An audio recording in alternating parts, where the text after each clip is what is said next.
myself, Scott Perry, who is going to be our guest, he's sadly not well, and Des has got some family commitments that have come up. Makes it sound more serious than it is. It's just that his son's gymnastics competition has run later than he wanted to. So it's only me on my own for an hour, sadly, today, because there is no way that anybody would want to listen to me for 4 hours. So if you're tuning in, thank you very much for that. And if you're going to be coming into us on YouTube Live, thank you very much for that as well.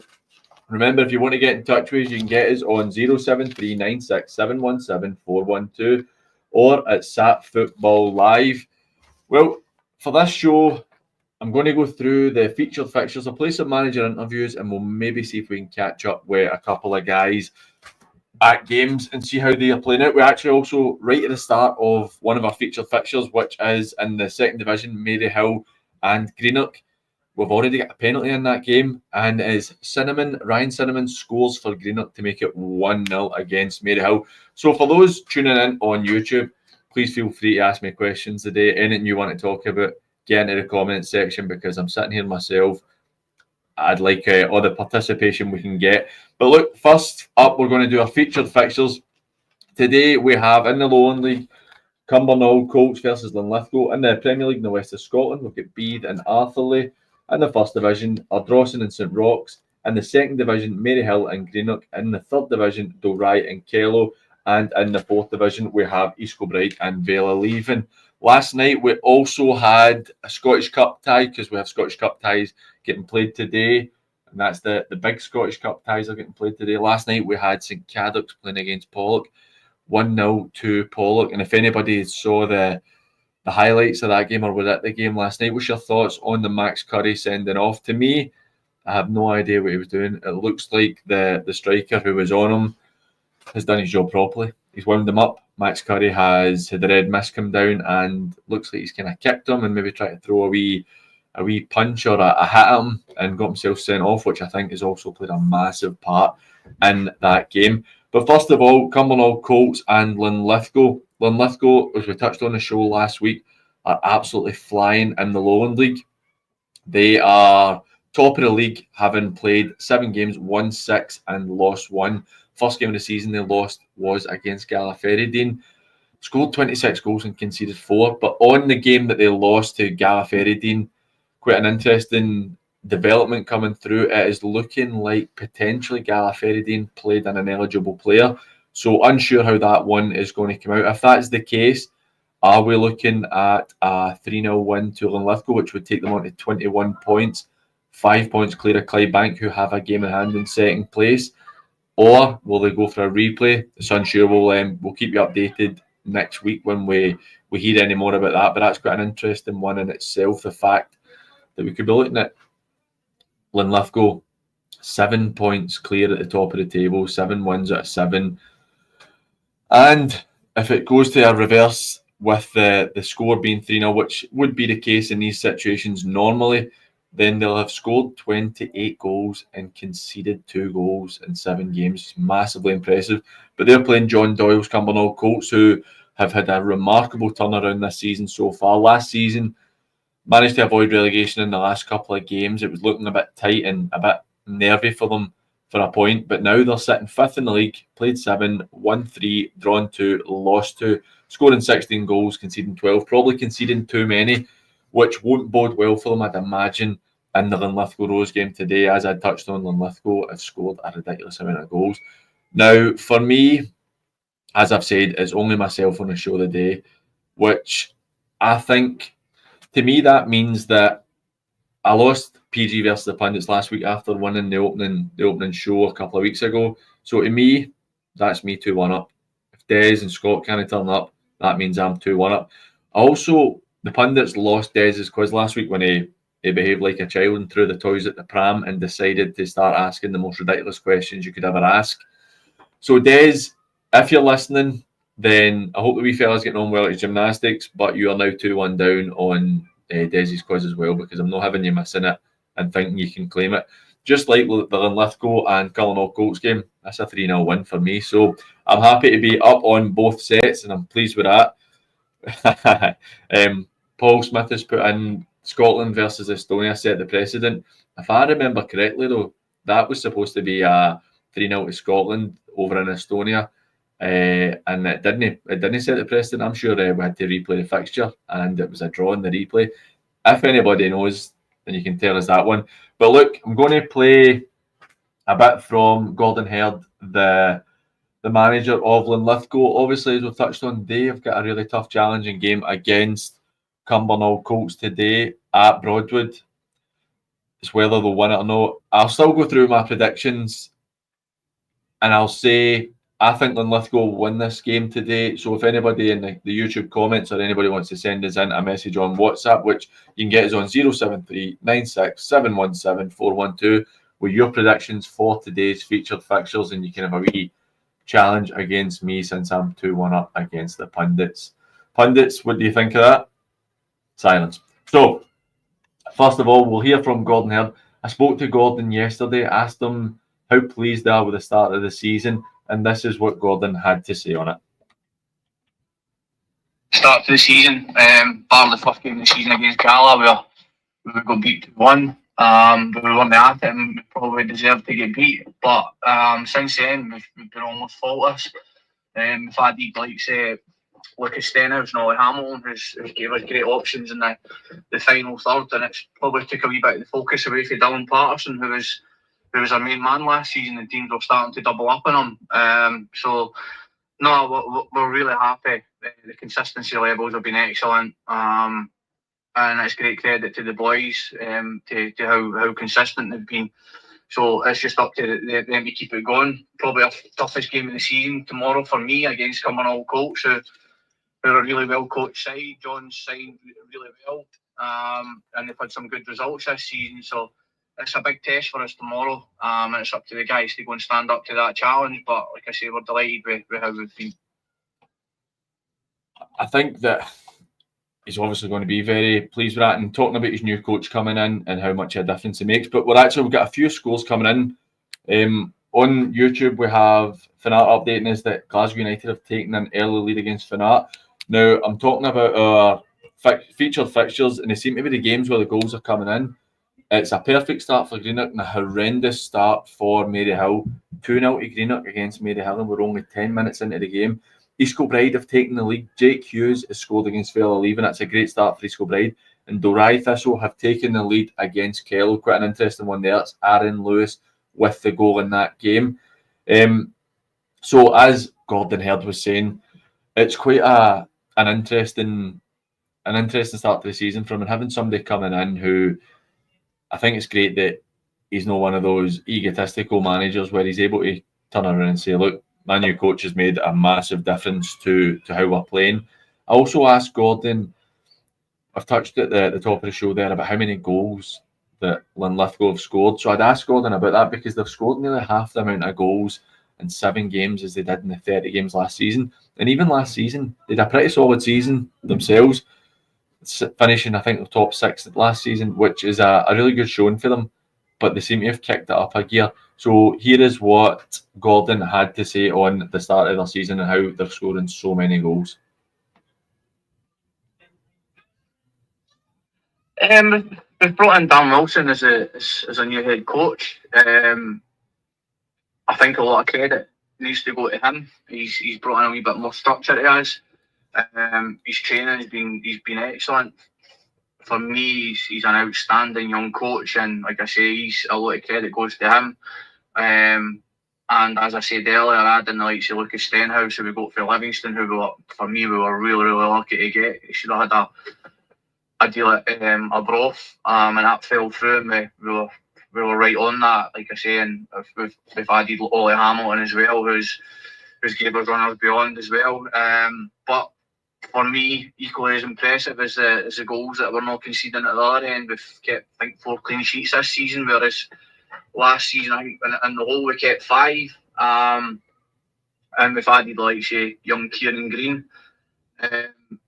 into centre half and slotted in there really, really well with Greg Skinner. They've made a really formidable partnership. So, scoring goals at one end and not conceding at the other, and that's contributed to where we are. So, I think we're averaging 4 or 5 goals a game, which for this league it's really good. So it's just about consistency levels in this league. If we can keep that going, we're not going to be far away. You can see obviously with the league table we're up there, but we know how quickly things can change in this league. So it's up to these guys to keep up these consistency levels. And but to be honest, we're maybe still looking to add maybe a striker to the ranks. But we're delighted with how it's going, and the boys have been absolutely superb. I jumped the gun, talking about something they didn't say in the first one, but about how good Darren Wilson, his coaches, has made a difference. And I touched on it last week on the show where you give him a small mention there, Dylan Patterson. When you've got a guy like that who's got 6 or 7 goals in the first 6 or 7 games, it's absolutely massive to have players like that, particularly when you're looking in the Lowland League where Clydebank are still undefeated, playing Berwick Rangers today at home park at 3 o'clock. They'd be looking to go and win that. And the Berwick Rangers are sitting in 14th place in the league. They've only won 1 game. Granted, only lost 2 with a couple of draws thrown in there, but they're a team who don't score many goals, only having scored 7 and conceding 11, whereas Clydebank scored 17, conceded 3, complete polar opposites in the sense that Clydebank score a lot and do not concede a lot. So Clydebank will be looking to keep the pressure on, and I'd say that with John Doyle's coming on Colts team, with the massive improvements they've made this season, they will be looking to go and try and take points today, particularly at home. Will and Lithgow come through to Broadwood. It's going to be quite a challenging game for them. It's just whether that Clydebank and Linlithgow will start to open up quite a big gap. And I know Paul Smith's talking about the precedent being set with Scotland and Estonia, and I appreciate that was 1997, 98. So we're nearly the best part of 30 years ago. So, and I don't know how it'll play out. For me personally, we've seen it with other teams in the west of Scotland where they don't necessarily get the 3 points, but the team who have had an eligible player are losing points from it. We've seen that with Gartcairn last year, which ultimately, in my opinion, caused them to get relegated. We just need to wait and see how it plays out, and hopefully we'll have an update for you next week. Hopefully this thing can move forward quickly. Gala Ferradine, if they have the points taken off, that could be a massive blow to them. I don't expect Gala to go and win the league, particularly after having, like last season, where they avoided relegation in the last game or two.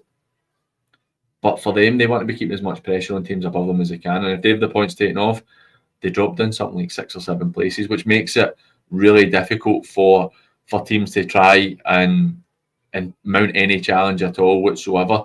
But we'll move on to our fixtures in the west of Scotland. In the Premier League, we have Beath against Arthurlie, 2 teams who I'd say have not had ideal starts. Beath in particular played 5, won 1, lost 4, only scoring 3 goals in those first 5 games. Arthurlie, on the other hand, I would say it's been not a terrible start. 4 points for 5 games, but coming up, Willie Dyer, their manager, who we're going to hear from in a minute, should be pretty happy with the fact that they're stepping up. And this season, something we'll talk about probably quite a lot, with the top 8 going up and no relegation. Your Arthurlies, your Renfrews, Beath to an extent, Shotts, St Cadoc's, who are having a pretty tough start in Renfrew. These teams will be able to build for a year, and it maybe takes a bit of pressure off them, where if you finish in the bottom 3, which normally would mean relegation, it doesn't make a great difference at this stage or this season. So for them, it's probably a good thing. We've got another goal coming in. It is now 2-0 to Glasgow United against Finnart. David Templeton with a free kick. It's Finnart's season not really starting great, but again, it's when you've got players like David Templeton at Glasgow United who are undershooting this season, but you always get that quality. Another couple of goals coming in the third division. Craigmark 1, Yoker 1. Quite an interesting start to the game after only 18 minutes, both teams on the score sheet. Back to the Premier League. As I was saying, we will hear from Willie Dyer, the new Arthurlie manager. Willie was in last season coaching and then took over the team later on in the season and done a reasonable job, but it's whether or not they're happy to accept that this season's just going to be not rebuilding, but a consolidation season and trying to look to push on for next season. So we'll hear what Wally has to say. I've asked him how he has found settling in as manager at Arthurlie. I've settled in really well, to be honest with you, mate. I only helped my pal Kevin 3-4 weeks before the end of the season, so that gave me a wee bit more time to get to know the boys, because there's still a lot of the boys for last season are here this season. So it's a good bunch of boys. I'm enjoying it. I can't complain. The board have gave me everything I've asked for. So it's been good.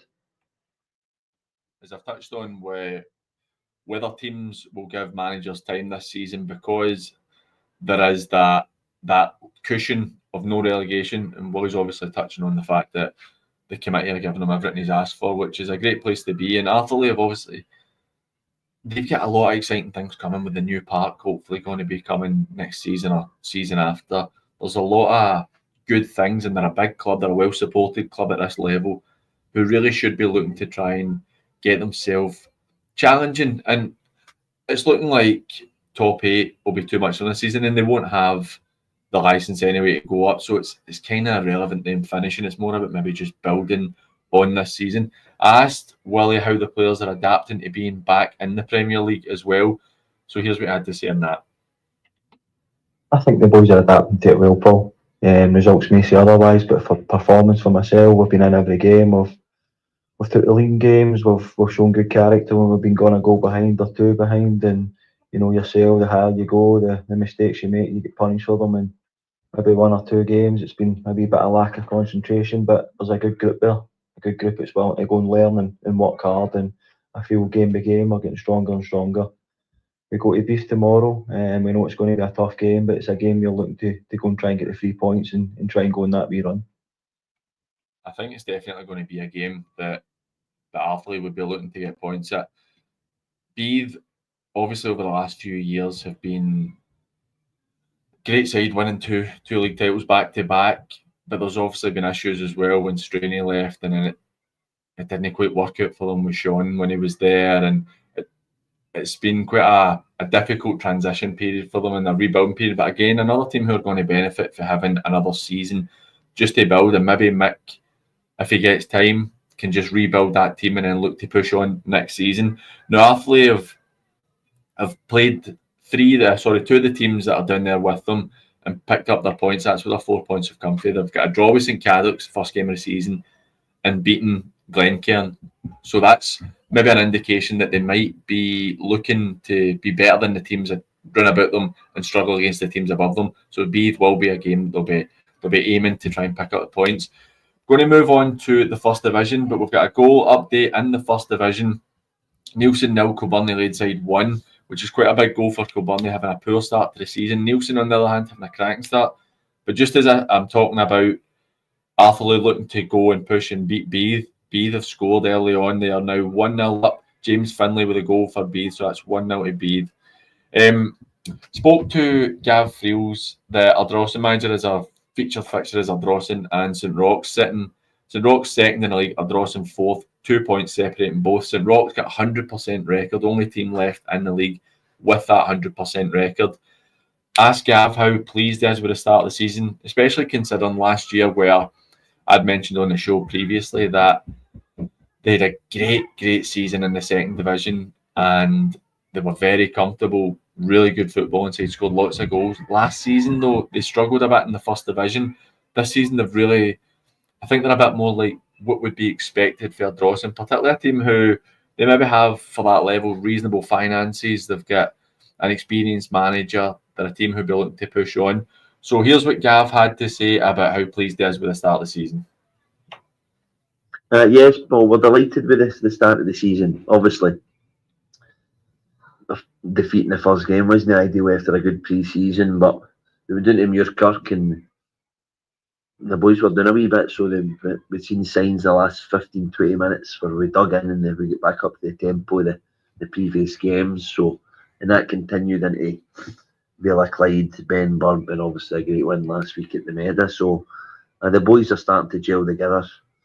It was quite a big turnaround of players in the summer, so 8 or 9 new signings, but again the vital ones that were left for the squad last year are already in the team, so it's not as big a transitions it was when we first came in. So, but overall we're delighted how we're going, and we're really looking forward to the day's game against St Roch's. It's always been nip and tuck with them. I think last year when we went up there, we dominated the game and they won 1-0. We missed a last minute penalty. Then this year, and then the home game, we were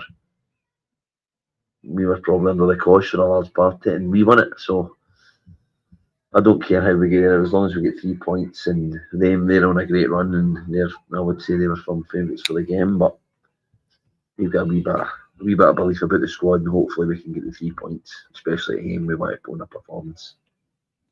I'm wondering if Gav's having a wee bit of mind games there, saying that the Rock will be firm favourites for this game. I think if it was at Jimmy McGrory Park, then I would definitely agree. But Ardrossan, as I touched on, they've only lost one game this season.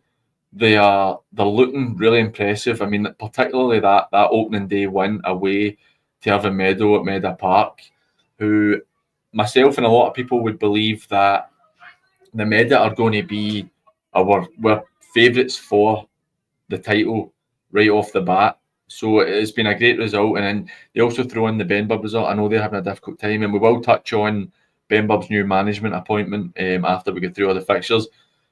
But Ardrossan have really got to have a bit of confidence in themselves. They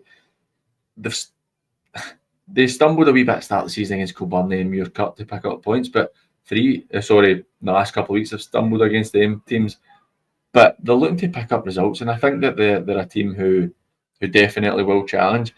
I asked Gav if he feels that this season has been, if they're looking to go and challenge for the title. Now, it's always difficult for a manager to come on a show like this and say, oh, we're definitely going to go and win the league, or we believe that we'll win the league. But I've asked Gav how his views are on it, particularly after the strong start they've had. So here's what Gav had to say about it. No, I don't think the Ardrossan's talking about winning the league or anything like that. Obviously, there's a lot of talk about being in the top 8 so that the licensed clubs for the Premier can get into the Slogan League West. But we're just concentrating on one game at a time. As you said earlier, on Nick earlier question, obviously we've come up through the 2 divisions. Last year, I thought we were in a great position after Christmas, and injuries just really killed us. But the experience being at Dalry and playing as well, that I think the team runs its course sometimes, and that wee team had maybe just came to the end of its wee run. So hence the clear out of the change over our players in the summer, and a fresh start. I think it's gave everybody a lift, the coaches as well, and then the new players have come in and settled in. We're a slightly younger squad.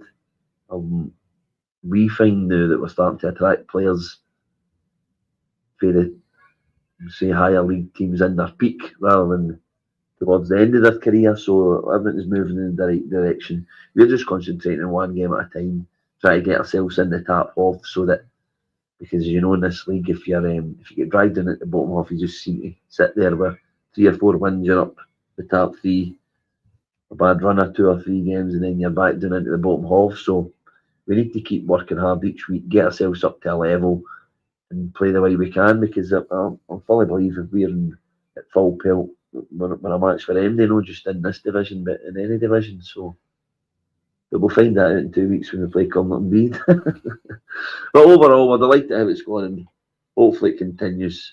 A great signing through the week there, bringing in Michael Wardrop for Auchinleck. Just agreed last night. So his paperwork was done this morning, and he gets straight into the squad, which is a big lift for the boys again, and a vital time for us. And Michael will add goals to the team, and that kind of Premier League experience. And he's a local boy, I know, along with 5 or 6 are off Ardrossan Salkits, or maybe 7 now. So it's all good for the club and good for the team, and hopefully settles in quickly. As he mentions, last night they've signed Michael Wardrobe, who anybody who watches this level of football would say that's a tremendous signing. Last week we spoke about Callum Graham signing for Bellshill, and how that's a top signing for a player going to that league. I would say that this is a similar signing for Ardrossan, with Mick Wardrobe going to them. He's been at the Talbot. He's scored goals. He's proven at this level he scores goals, and now he's dropping down a level. I think it's going to be a great signing for them, and one who could hurt St Roch's today. Now we're 25 minutes in, 30 minutes in nearly, and we don't have any goals in that game. So it's quite interesting. We've got a couple of goals coming in. Craig Mark have taken the lead against Yoker. It is now 2-1 there. And in the 4th division, we've got a couple of goals. Aidan Dunnett has scored for St Peters against Rossvale, so that's 1-0 to St Peters down at Largs. West Park hoping for a wee shock against Eglinton. They're 1-0 down in Kilwinning. And we've got a goal in the Scottish Cup. Glencairn 1, Newton Grange Star 0. That's a good result. If it can stay that way, Newton Grange, one of the bigger teams out in the East. In the 4th division, we've got another goal. Vale Leaving have pulled a goal back, so it was 1-1 with East Kilbride and Vale Leaving. But look, we're going to go to a quick break. Now remember, we've only got half an hour left of the show. Sadly, it's only a short one a day. But if you want to get in touch with us, you can get us on WhatsApp at 07396717412. That's 07396717412. And you can get us on X and Instagram at SAT Football Live. Get in touch with us if there's anything you want to talk about, or get us on the YouTube comments, and we'll be right back.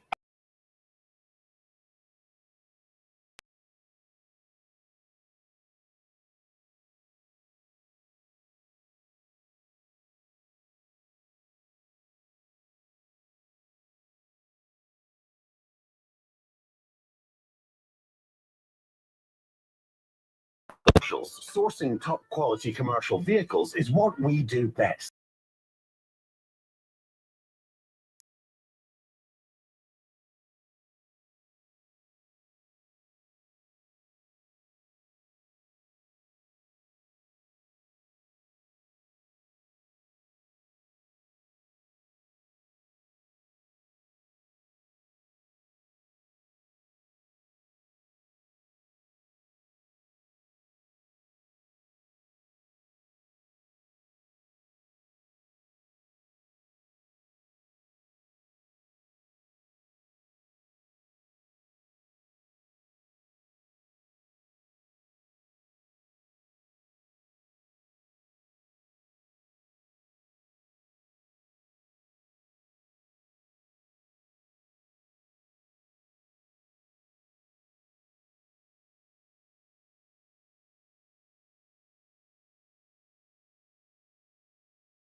Welcome back to Saturday Football Live, and we have a couple of goals coming in. One in our featured fixture. We've been talking about Beith and Arthurlie. Beith had taken the lead early on. Arthurlie have just equalised. It is now 1-1 with Beith and Arthurlie.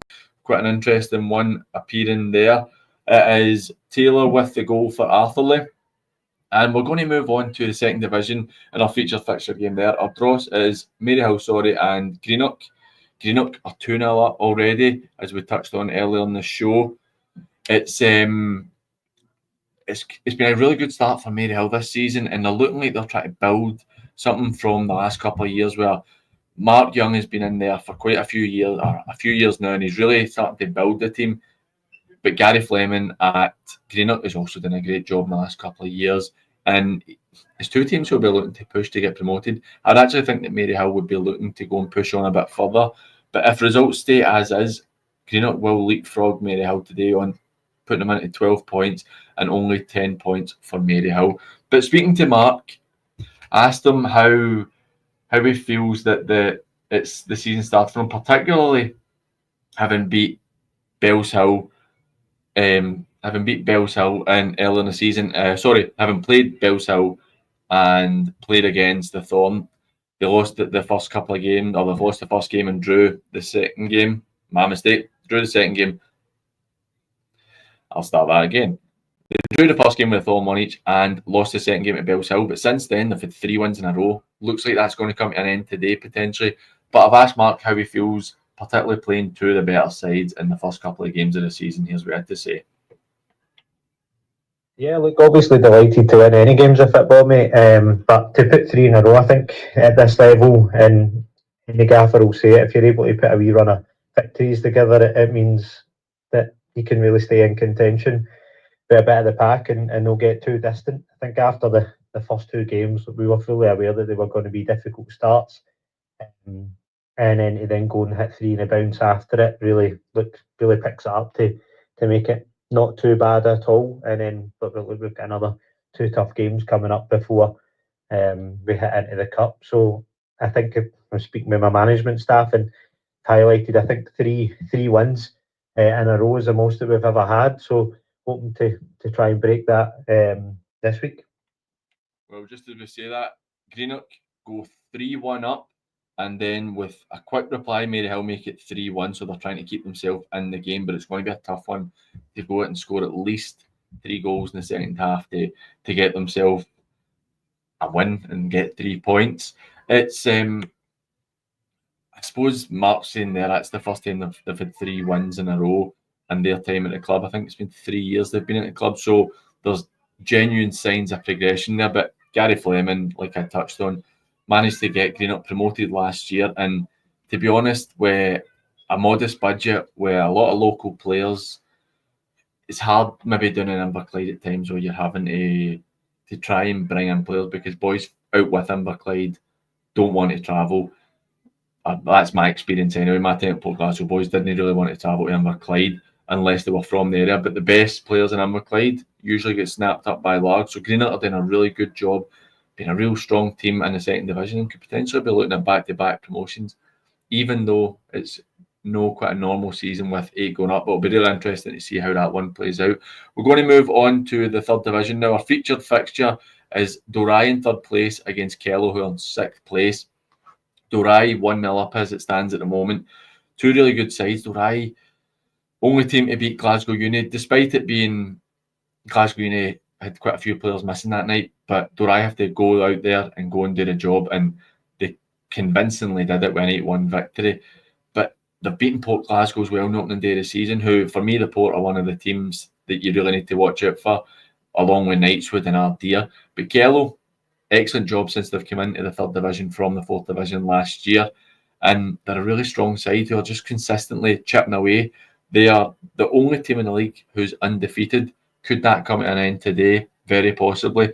I asked Chris Wilson, the Dorai manager, about he's built this team over the last few years, and I got a wee message from his assistant manager, Graham, last week, or during the week, sorry, having a go at me in a jokey way, because Graham used to be my 35s manager, because we spoke at length, myself, Des and Scott McPike spoke at length last week about the quality that Dorai have with your Fraser Cowans, the Catlaw twins.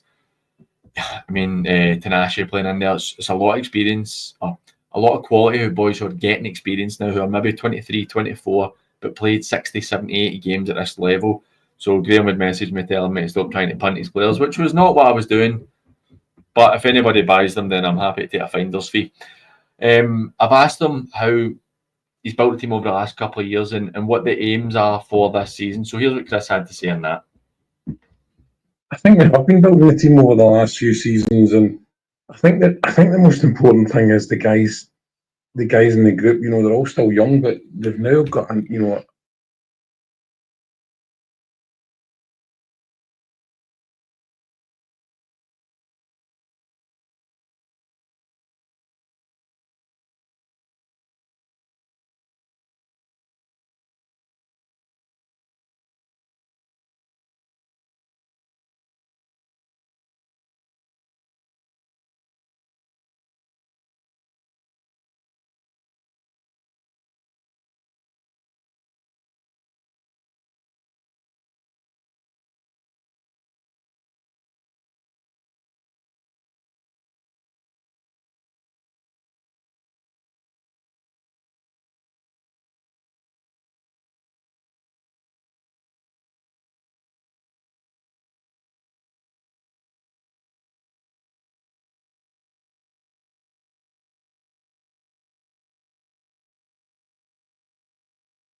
You know, people talk about the top 8, but you know, we want to finish as high as we can. If that's 1st or 8th, then that's what it's going to be. But it will not be for a lack of trying. You know, we've got a really good group, and and we're going well. But as I've said, we have to maintain that and keep it going. So let's see what Saturday brings.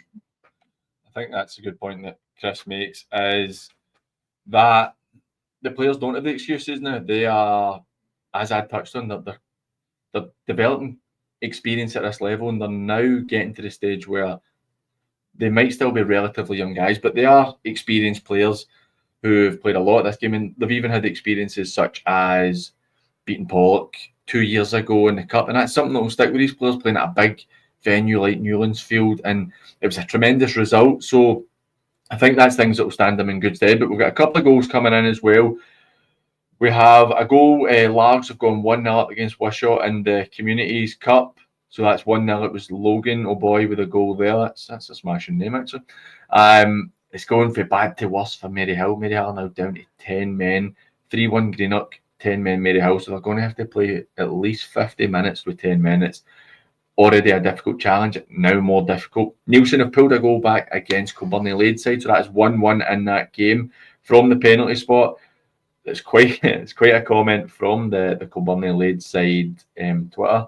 Nielsen score from the penalty spot looked like a dive from here, so he's not holding back on that one. Glenvale are now 2-0 up against St Anthony's. Glenvale having a really solid season, despite the loss last week to Port Glasgow. They're having a really good season.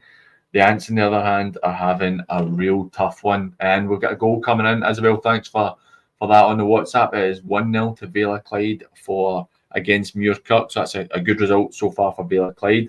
Vela Leaving have gone from behind at East Kilbride at Show Park. They are now 2-1 up. And we're going to hear from East Kilbride manager Stephen Kane in a minute. Aldeer 1-0 up against Ashfield. Ashfield having a really, really tough season. Goal scorer for Nielsen was Del McNabb.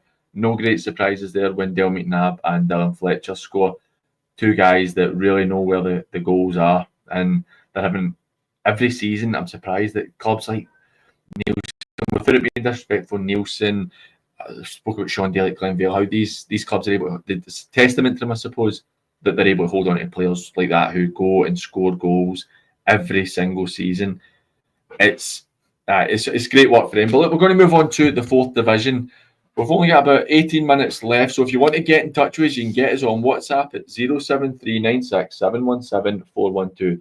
That's 07396717412. Or you can get us on X and Instagram at Sat Football Live, or in the comments section on YouTube. Don't hesitate to ask me anything. I would really appreciate it. I've got a question for Paul Smith about, he asks, how long do you think Murday has to turn things around at Johnson Borough? Which we will touch on after we go through our interviews with Stephen Kane, the East Kilbride Thistle manager. East Kilbride, who are now 2-1 down at home to Vela Leaving after being 1-0 up. Quite an interesting one that as well. This is 5th and 6th playing each other in the league. Both teams played 5, drawn 3. Played 5, won 3, drawn 1, lost 1. Vela Leaving with the superior goal difference, who did very good defensively. Vela Leaving only conceding a goal a game, which, as I always say at this level, is definitely the way to go about it. If you can keep it to a goal a game, you are always in with a chance of picking up points.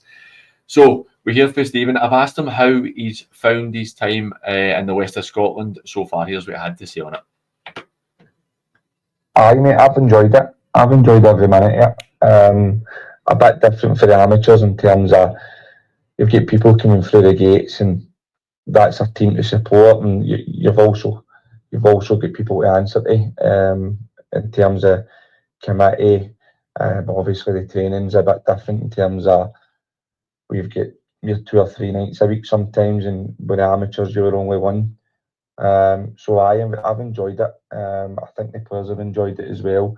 It's a bit more professional in everything that they do. So I've been really, really good, mate. Really, really good.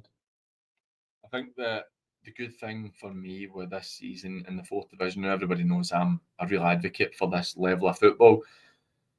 You're now in a position where, after the conference leagues a few years ago, there was such a disparity in the quality of teams, which was to be expected. You had your real top sides against potentially your Saltcoats, who were really struggling at the time, your New Mains, who were really struggling, and they were losing quite convincingly because there was 8-9 teams in the league who really should have been 2 or 3 divisions above them.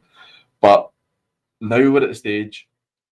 Killick Rovers have been fantastic this season. Irvin Vick's Ben Carson's starting to put that team together. They're looking like they're going to be putting in a real fight to win the title. Royal Albert, Connor's team, they've really picked up the last 2 seasons, still undefeated in the league, despite maybe drawing too many games. Eglinton had a great start. Vale even are looking strong. East Kilbride Thistle looking strong. Delighted to see BSC, who are now in the top 7. Could be great to see them get promoted after how difficult last season was. But you've even got East Kilbride YM, who've come into the league, and they're looking like a decent addition. Maybe myself included, people thought they were going to be in Memoria Challenge last season. In Memoria Challenge this season based on how good an amateur side they were. But I also think that's testament to the quality of the 4th Division improving, where good amateur team coming in are maybe finding it a bit more difficult than most people would expect. So I'm going to move on to Paul Smith's question about how long do you think Murday has to turn things around at Johnson Borough? To be honest, I don't know. I don't know. Are the committee, is the main man going to be pulling the trigger quickly on it? Now, I don't think anybody can deny that Johnson Borough sitting 10th in the league. It is nowhere near good enough, and Murday would be the first to tell you that. It is nowhere near good enough for the players they have, for the finances they've spent. They've spent a lot of money to get second in the league last season, or third in the league, last season. Scottish Cup's a great victory for them. But I mean, people on the YouTube, or if you want to get his own WhatsApp, you can reply to what I'm saying here. But does anybody think that's good enough? Would you be happy with your club, with the resources they have, being 10th in the league? I know it's only 5 games in for them, but being 10th in the league, only winning 2 out of 5, losing 3, is that what you're expecting from a club who have so heavily invested in their team? And not just saying that they're not wasting money in players. I mean, spent a lot of money in Kieran Diver, who it's not been working out for him so far. But to be honest, I think Kieran would admit that even his time at St Cadoc's probably didn't go as well as he would like, particularly based on how things have been at Renfrew, where he was a goal-scoring machine. Then you look at how he was just a breath of fresh air at Beath, where I don't know if it's Straney and Jimmy just knew how to get the best out of him, but it was unbelievable at these teams. It nearly got himself a move to I think it was Wraith Rovers, he nearly got a move to. So you're looking at, he's going for there to no scoring. But then you look, you've got Dale Esplin, who's a quality player in the other part. You've got Ian McShane, who I appreciate he's maybe getting a wee bit older, but Ian McShane on his game, he's got to be one of the best players at the level. He's incredible. I mean, the guy's won major competitions at senior level in Scotland. You look at Aaron Mason, for me, who is one of the best in our level at what he does. He's an excellent player. Is it good enough? I don't think so, but I don't know. I'm not sure whether the club will be willing to give Murday more time. It's hard to say, because you don't know what's going on behind the scenes. You don't know how the committee feel about it. You don't. For us as well in here, we don't go to the games every week, so we don't actually see the performance every week. I touched on, I went to the game at Keene Park when they played against Cumnock, and it was quite a boring game. But Johnson Borough were decent. Cumnock sat in, defended really well. Johnson Borough were patient and eventually got the goal and got the 3 points for it. But you look at the last 3 fixtures, 2-1 to Pollock. Based on the time, Pollock hadn't had a great start to the season. That's a really poor result at home. On the flip side, Pollock are starting to pick up now. It's maybe looking like Maxie's getting his ideas across to the team. His management team are getting the ideas across, so they're picking up. The win last night against St Cadoc's, I think St Cadoc's having a poor season. I know the team they were, but again, it's a good win for them. So, Paul, I've went around the houses here to give you absolutely no answer. If I was taking away any, no disrespect to Murday, but I think that if they don't pick up some points in the next 3 or 4 games, then Murday, based on how things go generally in football, I think Murday could be in a wee bit of bother. But maybe it's a blessing in disguise. They've got Whitburn today, they've got Arthley next week, then they have Arniston Rangers in the Cup, then they have Girvan in the Cup, so they've got themselves a wee bit of breathing room away for the league, and then they've got St Cadoc's and Beath. So Arthley, St Cadoc's and Beath is our next 3 league games. On paper, that's 9 points for Johnson, but it really should be But after the Beath game, you've got Talbot and Glenafton. Talbot obviously flying, Glenafton having a pretty solid season. So I think that he's definitely got a bit more time. I don't imagine, unless he loses every game in the next 3 or 4, I don't imagine there'll be much talk of any change anytime before Christmas. But again, you never know how these things go in football, and you also never know who's going to become available for other clubs. And it's one of those ones you just need to wait and see how it plays out. But we're getting to the stage now. We're getting some half-time results in. We've got a goal for Petershill. Robbie Young, we spoke about him getting a hat-trick last week. He scored against Ellen United in the cup there. Ashfield have pulled one back against Ardeer, so that's 1-1. East Kilbride Thistle have pulled one back against Fairleven. That is 2-2. Jake Hughes, we second of the game. It's half-time at Arthurlie, Beath 1. Sorry, half-time at Beath 1, Arthurlie 1. Half-time at Craigmark, still 2-1 to Craigmark against Yoker. Half-time at Ardrossan is 0-0 with Ardrossan and St Rochs. We've got a goal right on half-time for Gart Cairn. A really big goal for Gart Cairn. That is 1-0 to Gart Cairn. 5-5 for Jordan Moore. Dom Morgan with the assist there. Jordan Moore makes it 5 from 5. He's having a tremendous season there. But it's a guy you always expect to go and score goals. So that's 1-0 to Gart Cairn against Cumbernauld in the first division, keeping themselves at top of the table as it stands. Greenock half-time, 3-1 against Maryhill. St Peters just before half-time make it 2-0. Aaron Besombe with a goal there. So 2-0 to St Peters against Rossvale. I'm going to see if my good man Johnny Bailey, he's at Maybole game today, see how that game is playing out. We've also got a question, something a wee bit different, and I really appreciate it despite his team having a bad day today. We got a question from Mark Young, the Maryhill manager, which was nice. Instead of just me asking him questions, he asked for the panel, but I am the panel of the day. He asked a question which we'll get to in a wee minute once we kind of speak to Johnny and see how it's playing out down at Maybole just now, because they'll know the best for updating their social media. So I'm not sure what the score is on that one, but we'll just give Johnny a wee phone and see how that game's going for them just now.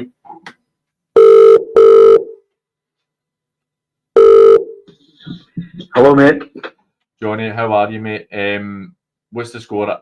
Maybole don't update their social media too well, so what's the score just now down there?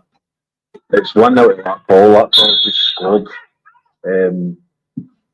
A header for the edge of the box.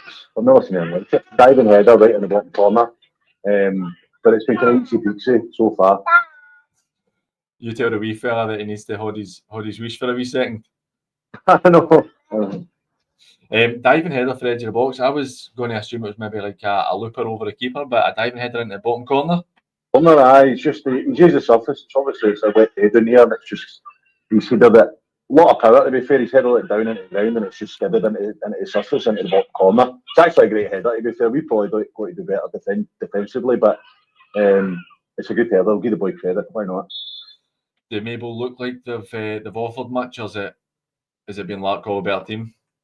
Again, I'd probably say Larkhall's probably a better team, but I think what Larkhall are probably got better about them is they've just got a wee bit more steeliness about them. You know, they've just got a bit more experience. I don't know in terms of age-wise experience, but you can tell that they've been together a bit longer and they've got that wee bit of steel about them. You know, whereas you can see that we're still finding our way, and I still, as always, just worry about us defensively conceding goals. So we'll see what happens.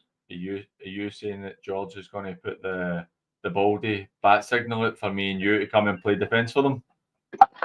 Imagine me a centre back, you right back. Jesus, it'd be like the slowest centre half full back duo ever known. I won't lie to you, Johnny. In terms of fitness, I'm still probably fitter than most of the boys that play at this level, to be honest with you. But I think I'd only last. Friends and Wednesday, and I swear to God, Thursday I couldn't walk in my walk. If I'm being honest, I probably could last, even though I'm fitter than most of the boys in terms of running, I could probably last about 10 minutes and then my knee would explode, so it wouldn't be any good taste. Right, Johnny, I'm going to try something just now, right, because it's good to have you on. So I don't know if this will work. I don't know if you'll be able to hear it, if I don't know if anybody listening will be able to hear it, so you'll need to excuse my inadequacies on the controls. But I was saying to the listeners, Mark Young, I'd asked him, because Maryhill and Greenock's one of our featured fixtures, I asked Mark his usual questions. And then Mark came back to me with a question this week, which is not something that we usually get. So I'm going to try and play it. Let me know if you can hear it. And if you can't, I'll just say what the question is, and we'll see what the answer is. All right, mate? Since you always ask the questions, let me flip it a wee bit for you and the panel. And actually, it's something I've been talking to people recently. Are any of these superstitious? So for in a game day, so if you get a wee certain routine that you go through, do you need to tie your shoelaces a certain kind of way? Do you need to wear the same kit or anything like that? It's something that I spoke to a few people recently. Curious to see what your views are. So did you hear that, Johnny? I did hear it, mate. I did hear it. And while he was talking, Larkhall actually just scored a second. I heard for a corner, so yeah. I can't see me and you man hanging about in the rain too much longer. Well, that's fair enough. Well, why don't you answer Mark's question? Did you have any superstitions? I did when I played, which was strange. So this is maybe not a good image for the listeners before tea time, but I used to have to take all my clothes off before I put anything on, which is quite a weird one. But and I always used to put my left shin guard, sock, and boot on before I put my right one on. But those were my two things. Well, that's quite funny you say that about the shin guards, right? Did you, right, so just to clarify this for me, and I'll explain in a second, did you put the left shinny on, the left sock on, the left boot on, and then put the right ones on? Aye. Right, so I had something, I spoke to Mark about this morning, I had something similar, whereas I had to put the right shinny, I always wore it, my calves were always rotten, so I always wore I used the grips to hold my shinies in, so I would always put the right grip on, the left grip, the right shinny, the left shinny, the right sock, the left sock, the right boot, the left boot, and I could never change for it. And it's funny, I actually just did that in my normal life where I can't put my left shoe on or my left sock on before I put my right. And even when I'm getting my wee boy ready, I have to put his right sock on before I put his left sock on. Aye, no, I'm the same. So I was left foot first. Mabel's just got one back, by the way. Oh, well, there you go, game back on. I know, game on, so happy days. Aye, so I was the same, but I didn't have grips or anything like that because I still had the old cricket pad shin guards that I used to wear. So I used to put them on, and I never even had the tape. I used to use old-fashioned tie-ups. That's how old I am. Right. Since you're talking about that, were you a slips kind of guy? No, I was cycling shorts. So maybe I got a bad hammy injury when I was 16, and I got told to wear cycling shorts, so I wore cycling shorts. But then, to the day I stopped playing, I always wore cycling shorts. To be fair, I was exactly the same. I always wore cycling shorts. Now, Mark had said something there. He's like, is there a certain way you tie your laces? I'm going to out him here, or he's like, the clothes. Mark had said to me this morning, he's like, they've won the last 3 games. He wears, when they win, he keeps the same clothes on every week.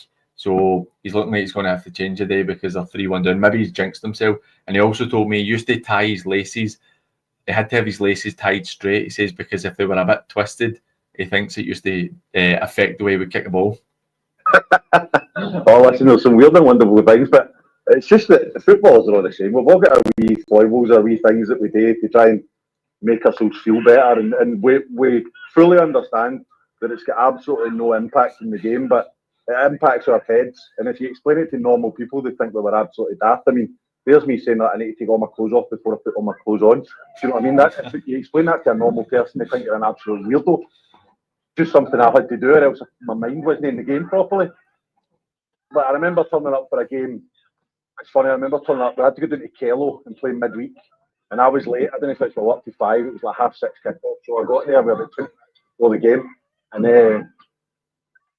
the manager Jimmy Cutley came into the changing room about 5 minutes to go, and I'm standing in the bus. He's like, "What are you doing?" I was like, "It's just what I need to do." Do you know what I mean? Just leave me. He's like, "Just put your clothes on." It's just things that guys need to do to get them ready for games. No, I mean, I completely understand. Look, Johnny, I'm going to let you go, mate, because the show's just about to finish, so I'm going to sign off. Thanks, mate. Before you finish up, your show's going to be a wee bit different the next couple of weeks. So if you could just explain to the listeners. Aye. So the listeners might not believe this, but I'm turning 40 on Tuesday, so I've got a family night out tomorrow, and then I'm out the following week as well with my mates. So this week, what I'm going to do is I'm going to record an episode on Monday, hopefully around lunchtime, so that will hopefully drop in your feeds in the afternoon. It won't be live because of the timings, but I'll record an episode myself for a wee recap. Thankfully, it's the Scottish Cup, so hopefully there's no as much to talk about in terms of league, and then it'll probably be the same kind of schedule for next week. Not ideal, but we'll make it work, and then we'll be back to normal on the 15th, or the 14th of September. We'll be back to normal Sunday night. No worries, Johnny. Thank you very much for joining us, mate. Take care and enjoy your 50th birthday. Brilliant, mate. Cheers to that. See you later. Oh, there we go. Right, well, everybody, thank you very much for tuning in. I hope that I've not bored you too much for this hour, and apologies that the show has been a lot shorter this week than it normally is. Just one of those weeks where circumstances have dictated it. But thank you very much for joining. Make sure you tune into Johnny's show. We've got other shows coming up during the week as well. We've got Paul's show, and we've got Shay and Brooklyn with the Premier League show. So if that's something that interests you, make sure to check it out. Thank you very much to everybody for listening. And look, have a great weekend and enjoy whatever game you're at today. Take care.